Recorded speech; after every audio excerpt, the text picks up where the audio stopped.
Good morning everyone. In this video, we will see about the differences between viroids, virusoids, virions, virus and prions. So the first topic is subviral agents. Sub means under or below. The agents that are considered below a virus are called subviral agents. Examples: virusoids, viroids and prions. What are the components of a virus? A virus will have a nucleic acid. Nucleic acid of the virus can be either a DNA or an RNA, and this DNA and RNA can be either in a single stranded form or in a double stranded form. This nucleic acid of the virus will be surrounded by a protein coat. This protein coat is called capsid. So a virus has two important components, one is nucleic acid, the other is a protein. So this protein coat will be surrounded by a lipid envelope in some viruses. It is present in only certain viruses, and that's why we are ignoring this lipid envelope and we are concentrating only on nucleic acid and the protein around it. So these two components will be present in all the viruses. So the subviral agents are the agents that will lack either nucleic acid or the protein. So a virus has only two components. Subviral agents are the one that will have either a nucleic acid or a protein. Only one among these two will be present in a subviral agent.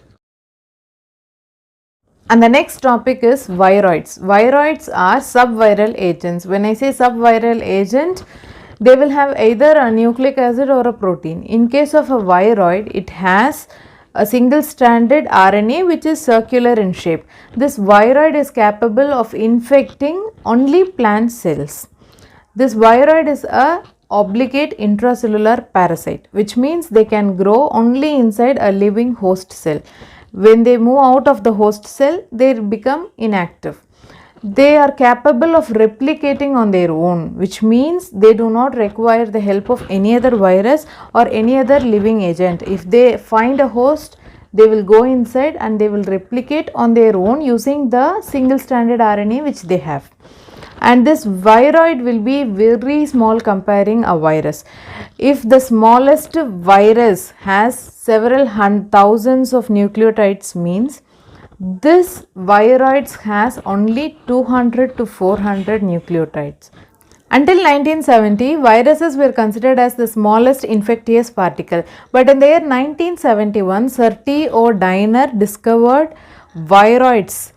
The first viroid which was discovered by Sir T.O. Diner is potato spindle tuber viroid, which was found infecting potato plant, and the disease associated with it is called potato spindle tuber disease.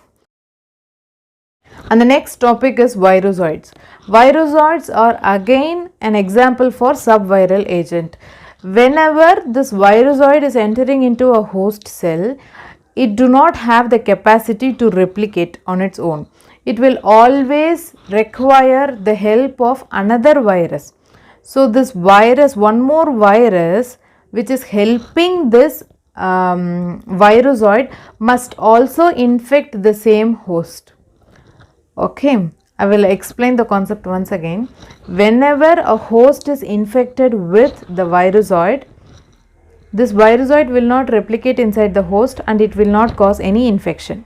But this same host should also be infected with one more virus. So this virus that is helping this virusoid to replicate inside the host cell is called helper virus.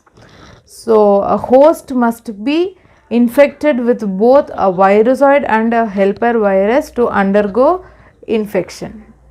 At the same time, this helper virus is a one that can replicate and cause infection on its own.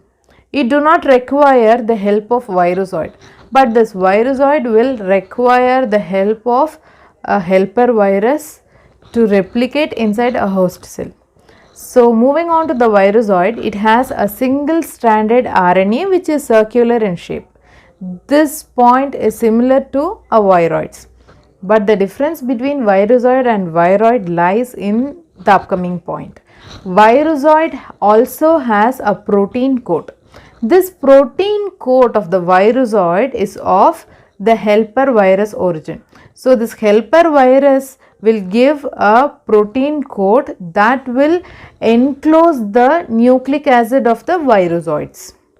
An example for a virusoid is hepatitis D virus. Whenever this hepatitis D virus enters the host cell, it cannot replicate on its own. It requires a helper virus called hepatitis B virus, which helps in the replication of hepatitis D virus.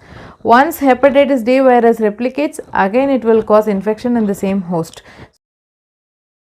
And the next topic is prions. Prions are also subviral agents. They are proteinaceous infectious particle, which means they are made up of only protein. They do not have nucleic acid. Prions are a normal protein that are present inside our body. But during transformation, if the prions undergo misfolding, means they cannot be degraded by protease enzyme because they are resistant to protease. In such cases, they might undergo further misfolding, which in turn leads to deformation of the prion protein. As a result, they become a highly infectious particle. And the last topic is virions. Virions are agents that have both nucleic acids and proteins in them. So, they are not subviral agents. Then what is a virion? A virion is a complete viral particle that is present outside a cell. So, what is the difference between a virus and a virion? When I say a virion, it is a viral particle that is present outside a living cell, that is in the environment. The function of the virion is to protect the nucleic acid from external damage. So, the difference between a virus and the virion lies in the size and composition of the molecules that are present inside them.